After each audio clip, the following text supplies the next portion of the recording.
Welcome to Good Morning Hospitality, your one-stop shop for the latest news, noteworthy trends, and thought-provoking discussions across the industry.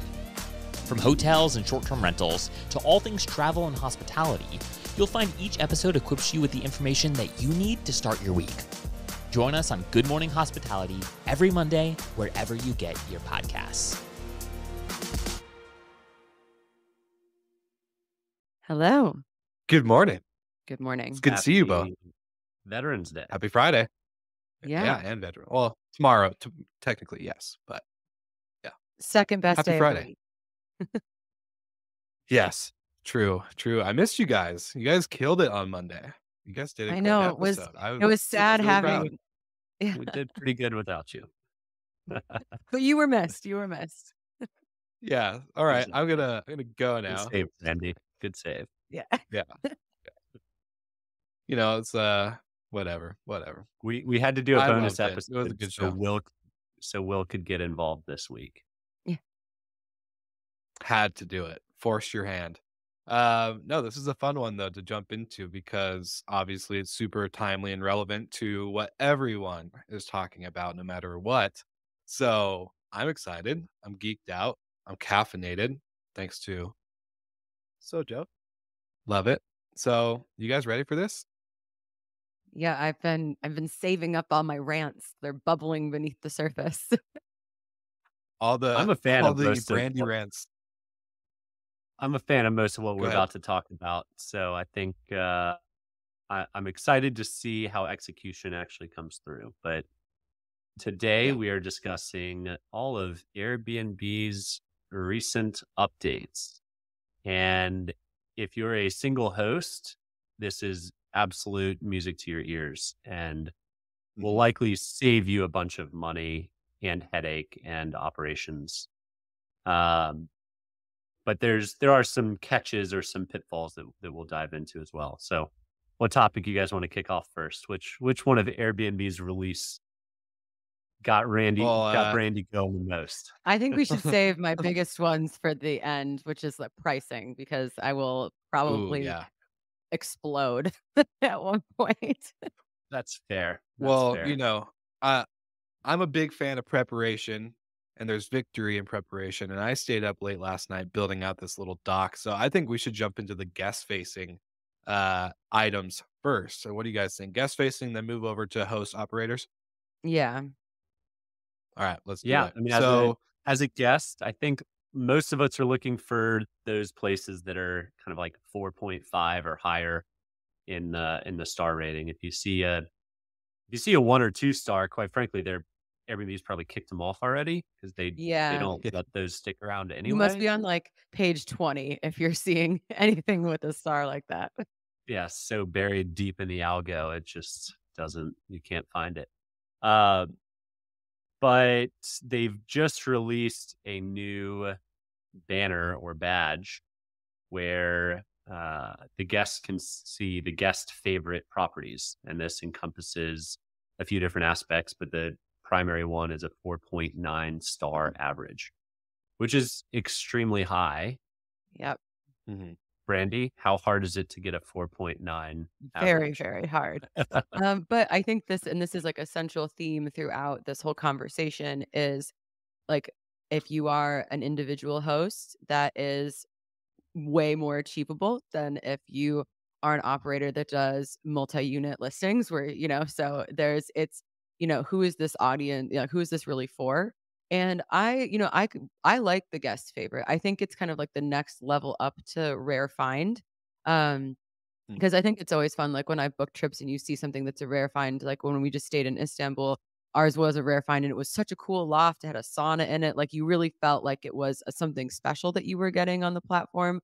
And they said it updates daily. So that seems like it's a little bit more fair than Superhost, which is a quarterly trailing 12 kind of situation. I do love the update daily aspect of it. My biggest fear is the bad actors out there going to their competitor and giving them a 3-star. It ruins the algorithm for the next like many months before you can get back to 4.9. So keep an eye on that. Will?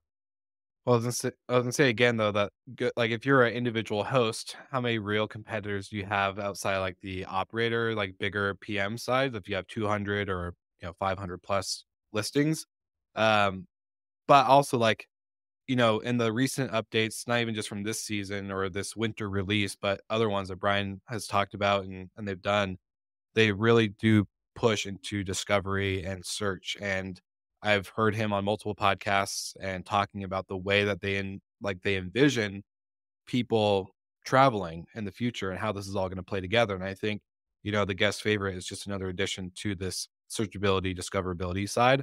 Um, Again, great for the individual host. It's a little scary to think if you're a bigger operator, like, okay, like you have to cater to this algorithm.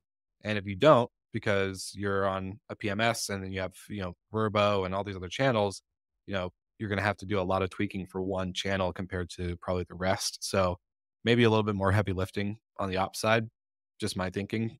But I'm not a big operator. I only got like 20 homes. So That's a good size, Will. Don't put yourself down.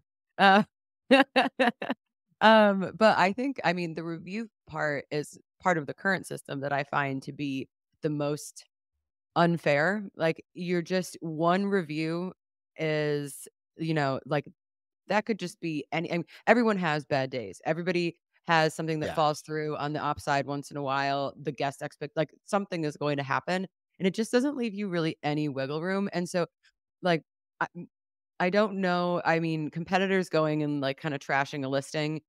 I think it's more just that one guest that the has a bad traveler. experience, which just happens. Mhm. And so the kind of the strictness about that, or like a one kind of strike policy, because it does take so long to build back up to that rating. That's the part that I think is, that's going to be difficult to maintain. Yeah, competitor stuff Yeah. aside, it puts the hosts in power, the ones that actually get the system and game the system, because now they can ask for anything and everything. Like, oh, I want to extend my stay by a couple hours, so like, don't send your cleaners yet. Checkouts at 2. Well, no, sorry, that's not policy. Well, I'm not going to give you a 5-star if you don't.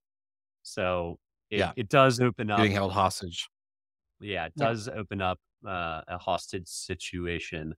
Um, but all in all, like as a traveler, it's a great feature to have. My big question is like, what percentage of hosts actually fit into this 4.9 or above? Yeah. I just checked my Uber thing since that's probably the closest comp, and I'm a 4.92. So I would just squeak it out on Uber, having taken, I'm sure, hundreds of rides on Uber. But I remember, there was one guy that just like knocked me down for some reason. Uh, and it like bumped me from that Some 5. reason.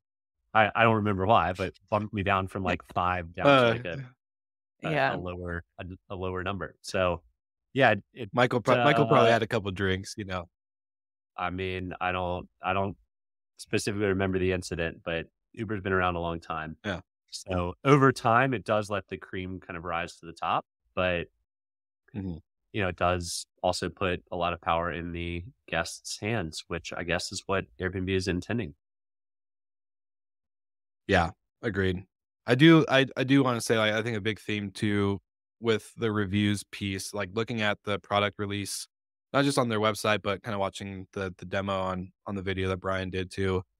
I think a common theme throughout all of these new updates is the simplicity feature, and like obviously Brian's all in about design. So I will say, like, it does look really nice. Like as a user, whether you're a host or a manager or a traveler, like they killed the simplicity piece and making it super user friendly for both sides. Obviously, we're going to jump into the host and the operator side now, but it, I will say, like, no matter whether you love it or hate it, it looks good. It looks really good.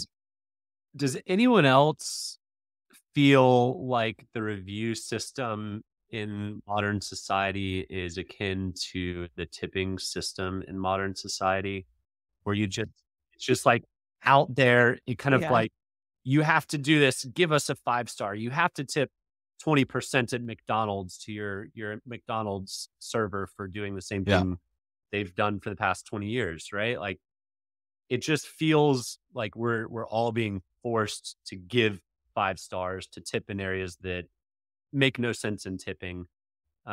So we'll Well, I would say that not everybody feels forced to give 5 stars. Uh, I feel an obligation to I give 5 stars. I mean, and I do too. I mean, I would have to have like a particularly terrible experience, and I probably just wouldn't leave a review. But that's because I know what it's like on the operator side Yeah. to, and that goes for anything. Like an Uber driver, like they would have to like endanger me for me to not give a 5 star. Um, and so I think that I don't know. I mean, the review system, I liken it to the tipping system in that it is a system that I think has gotten out of hand, but I Mhm. don't have a better option right now. Like, so I don't really have a way to like put that genie back in the bottle. Um, but kind of going back to your point about simplicity and design, this is something where I think Airbnb is just absolutely crushing any competitor. Is that it is a Mhm. beautiful site. It is so easy to use. They're really limiting the number of clicks it takes to get you from the search page to checkout. Everything is seamless, and they are just every update hones that a bit more. So that's where I think they are just kind of like smoking their competitors. Well, even like Brian hosting people, whether you believe they're actually guests or not, like I'm sure there's a lot of friends that are staying with him and booking on Airbnb or whatever. But him being the host and him kind of showing like it was kind of annoying to update my listing. I had to find my fire pit. And I was watching the video last night and it was like, look, I get where they're at, and I understand the big picture of all this because, like you said, the simplicity, the design, the more time you're able to spend in the app, quicker to get to purchase, or even as a host to get to updating and being at this standard for the guest favorite badge or whatever. It's getting so easy that it's driving. Hopefully, it's going to drive. I hope any vendors or technology companies that listen to this episode are kind of inspired to hopefully up their game too to make the same thing because as an operator, if you have more things to keep doing, I know it's hard and I'm not a tech guy and it's easy for me to say as a person, a talking head on the show, but at the end of the day, like I hope it just really does drive home because at the end of the day, that's how you're going to lose people. I think really you would lose people on the tech side or the vendor ecosystem due to ease of use. So could be could be something to pay attention to. You touched on vendors, so let's quickly move into all of the Yeah, updates we're that now into the host and manager side of the updates. So go ahead. there's a lot of updates that if you are a vendor in this space catering towards the individual hosts or 5 properties and fewer, hopefully you haven't kind of been in talks with Airbnb and let them learn everything about your business because it's now going to be used against you. Um, will which one of the updates are you most interested in? I know Brandy's answer. Yeah. Okay, we'll let you go first. I hate to say it. I on a positive note, I was really into the AI, photo tour. I loved that. I think that was a sick feature, and I'm always skeptical of AI outside of like a couple companies like Bestie AI, who's a really cool, communication tool for hosts and managers. But knowing the kind of financial backing behind Airbnb, Amazon and all these big companies, Meta, whatever, they all use AI to a certain degree to make you want to shop and to make products look better and to do all this other stuff. So the way in the application, Airbnb did with AI, I think this is a great use case. The part that I'm not the most excited about, and I'm a little hesitant, nervous, and maybe want to get some of our listeners and our industry friends' opinion on this, but the access control and smart locks. This jumps completely into a whole new set of pretty much product build. Well, That I don't think, don't forget yeah, guidebooks too, right? I think that's yeah. an interesting addition to it as well. So we've got guidebooks and guest access, and Brandy's comment on the guidebooks is good, but keep going. we'll the this year. I mean, in our VRMA recap, you guys said the the companies that are most frequently popping up are new guest guidebook companies. And it's probably not a good time to be launching a guest guidebook unless you're only going after hotels or large vacation rental companies. In that case, you're insulated some, but the onesie twosies that are piping through Airbnb, Airbnb is offering hosts now a lot of value. If it's automated locks, guest books, pricing, we'll get into. They're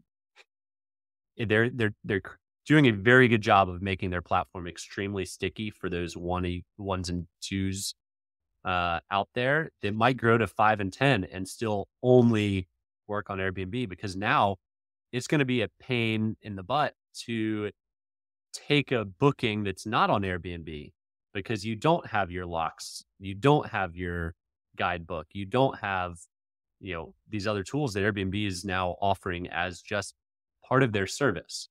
Now, will they start charging for them one day? Probably. 100%. I feel like they're Probably. well, 100%, but I also feel like maybe now the playing field, sorry, Brandy, to cut you off, but like the playing field is probably now leveled to actually justify their host service. Like before, it's like, okay, great, I'm paying you, 4 or 6%, whatever the percentage was, to just give me a booking, which cool. I guess it's great as a marketplace. It's kind of your job. But now I actually, as a host individually, probably wouldn't care. I think, oh, great. I get all these other tools for that 6%. Or maybe if you take the whole fee yourself and don't let the guest pay their service fee, then maybe it justifies, because now you're not paying for a 20 buck to death of all these other products and services that you're going to need to run your business remotely anyway. So I don't know. That's just my thought. Brandy, over to you. So, a couple things. I think the guest book component of this is like the easiest way. You have a lot of the data already in the listing. And so I mean, and this is absolutely no shade to any guidebook companies, but like if you are only a guidebook company, like that is just the easiest thing for Airbnb to take over, or really any of the OTAs. And I don't like that's, so if there's those companies are now adding other features so that you can have a more complex, product. But I think that's on the way out in terms of like having that be like a core, like the only core tenant of your business. But this whole play is it seems it's like this the classic vertical integration. You control every single component of the experience for the hosts and for the guests. And if you think about it, like if you're a new host, yeah, this is amazing. Or if you're a small host, this really like if you it keeps all of your costs down, like you said, and it makes everything so much more seamless. I really liken this to the Apple ecosystem that I'm stuck in because, you know, everything I have is an Apple product. And if I have non-Apple products, they don't work very well together. And I think this is, though, going to exacerbate the divide between hosts and operators. And because you're going to have this whole ecosystem of hosts that are, only on Airbnb, that only live in Airbnb. And right now in the industry, we get very frustrated when short-term rentals are referred to as Airbnbs, but that is only going to continue when you have the majority of the platform are those individual hosts. And so these rollouts, like the reason I'm like not I'm fired up about pricing, which we'll get into later, but the rest of it makes Yeah, a lot of sense. And it's also not aimed at most of the people that are probably listening to us right now. This is not aimed at the bigger operators, 100%. but this is going after a huge chunk of all of the vendor, audience and taking all of their products. And I mean, saying I feel bad, I have some sympathy towards their, strategizing and planning, because not only now is Airbnb coming for their products like locks and pricing and all of this, but also all of the PMSs are doing it too. So they're getting squeezed from all these different sides. Now, the one like caveat to all of this is, can Airbnb actually deliver on these? Because they are Mhm. going through and offering a whole slew of products, but that technology that's a lot of technology to roll out at once. I mean, unless they've been buying other companies, or they have partnerships with certain companies. So I think that remains to be seen. But they will definitely start charging for this, because that 4% host fee, that's not I going to don't know cut if they it for long. will. I don't know if they will, because their goal is to always have exclusivity with the hosts. And this is a way to ensure exclusivity with the host. If I have one property, honestly, I don't know at this point, why I would list with anyone other than Airbnb. Yeah. Oh, agreed. If you had one, for sure, for sure. And that's half the market. I Yeah. mean, I feel bad. I've been on the vendor side. I feel bad for the vendors that in their slide deck has the TAM of 7 million listings on Airbnb, because now cut that in half. Well, Jamie can tell us exactly the number, but that addressable market now is massively constrained. And growth will be that much harder, because now you've got the same amount of companies going after the 50 and above type of property management companies. So we, in the beginning of the year, we had discussion on predictions, and one of mine was like consolidation on the vendor side. I must admit, I didn't really see it coming from Airbnb. The PMSs have done a good job of consolidating, and some of the bigger players out there have made some acquisitions that make total sense. But I did not see Airbnb launching all of this stuff their own. I guess they got tired of going after experiences and hotels in Japan or something, and now they're focusing on their core market and what their core market needs and how they win exclusivity. And I think they're doing a good job on everything except the pricing. Anyone who wants to use Airbnb's pricing needs to know it is going to be extremely self-serving for Airbnb. They're very open about wanting to drive prices down. And so they're going to tell you to price your property lower.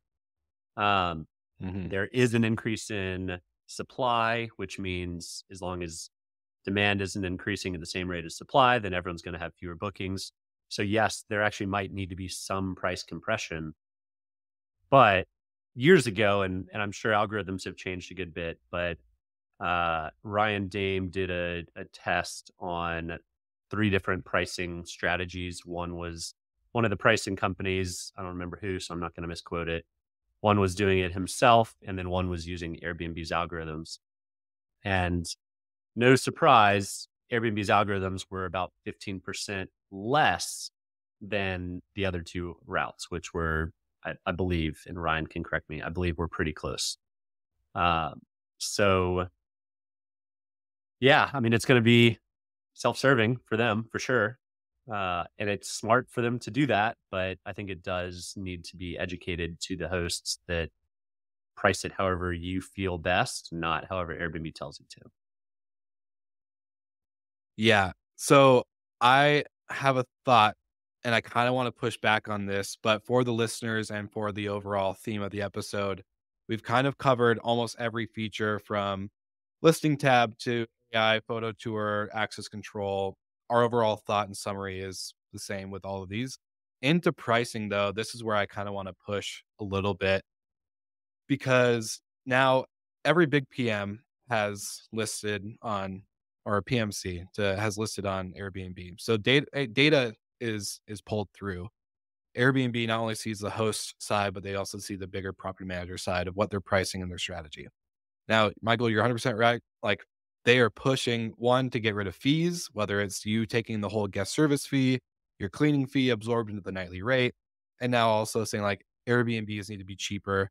And this is like the whole thing on Twitter. You can even see, like, if you go to Airbnb's LinkedIn profile, people are commenting like, when are you going to update this? And when are you going to do this? And they're like, not even hosts, they're travelers. They're business people that travel and book on Airbnb. The pricing thing, though, I was listening briefly. I haven't finished the episode, but Jamie Lane, shout out to you for having Madeline from Focusrite on the show, STR Data Labs, where she makes a pretty solid point that if you are like, we've had a boom. We've had a very big boom with short-term rentals over the last couple of years, and people have been raking in some money. Granted, not like saying maybe today or the last 6 months, it's been a little different. But if you look at, 2020, 2021, and even 2022, a lot of people have had some of the best years of their business in history and have been raking in money. And guests know that like they've gone to that route and they've experienced the short-term rental side. With hotels now, I think it is going to really be pushing people because hotels are becoming more back to the norm of the traveler. Travelers are seeing, maybe it's not consistent at the short-term rental, whether it's professionally managed or a host and all this other Well, stuff. it's So too now the expensive. pricing piece is, yeah, it's too expensive. And, granted, like I was staying, I was on a little 4-day vacation. I had a 3-bed, 2.5 bath condo, didn't need all that space by myself. And it was pretty affordable for a solo person. But if I'm splitting that with a group of people, like a group of friends or, maybe a family, then it's pretty damn cheap. So that makes sense. But compared to a hotel, hotels are becoming more competitive in the overall travel market and lodging sector. So I think not saying like trust Airbnb's pricing and lower your rates and be, bottom of the barrel because it's not the route to go. Obviously, it's not sustainable for anybody.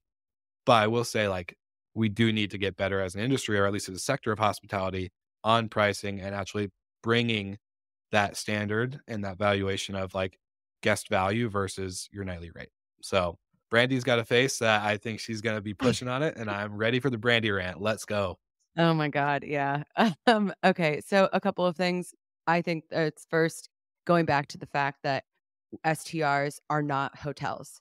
That you're not getting that's the value proposition is totally different. If you're a business traveler that's going into town for 2 days, yeah, staying at a short-term rental or an Airbnb is not that doesn't make sense.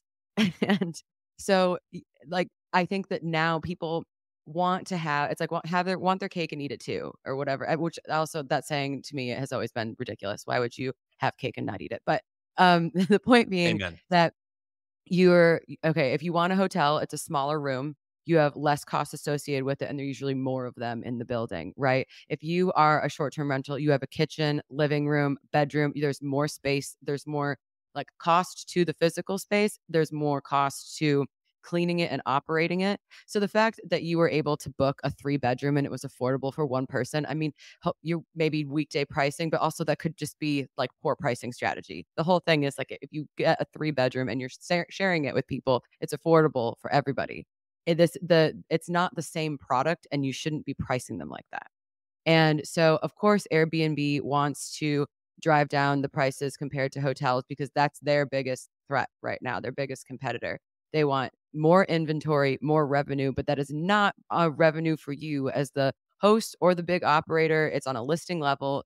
The ADRs are going to go down. Your revenue is going to go down. So, while I do agree that we've had a couple years of like wild ADRs and people raking in a lot of money, that doesn't mean that there needs to be this super compression to compete with hotels. They are two separate products, and people looking for different, that have different travel needs are going to book different types of properties.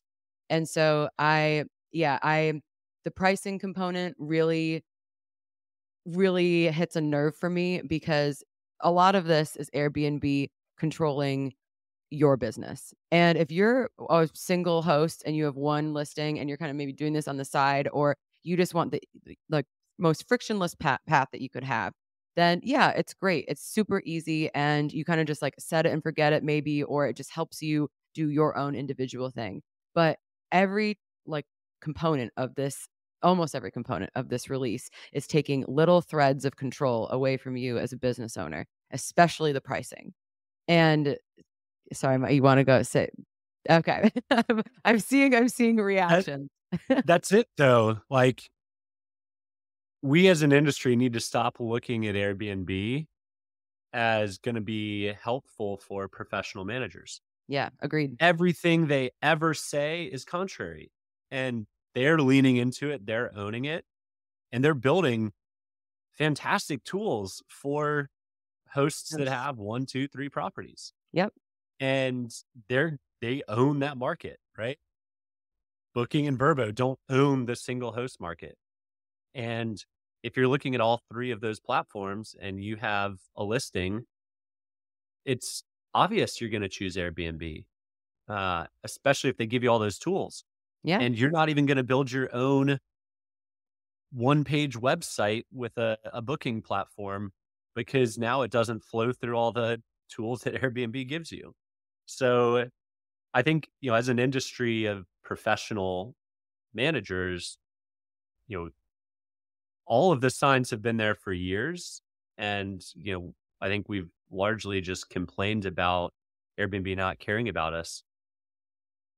They They don't. I don't. mean, they like They that's don't. that's we have to stop, like, the definition of insanity is doing the same thing over and over again, expecting a different result. Like, 100%. we're having these conversations, and that has been really sinking in, is that there isn't going to be, like, the next update is not gonna be, here's an easier way for big property management companies to distribute on our platform. Like, that's not coming, and I really have a lot of sympathy for our account managers who are responsible for our type of company, because it's like it's obvious they can't refute what's being said publicly, And I Yeah. think the thing to be careful about, for those individual hosts that I see kind of coming down the pipeline, is when you are so entrenched in that platform, then they can make any decision for you and you have no recourse. So if they want to increase the host fee, if they want to change up the algorithms, if they want to, suddenly just go offline, which obviously won't happen, but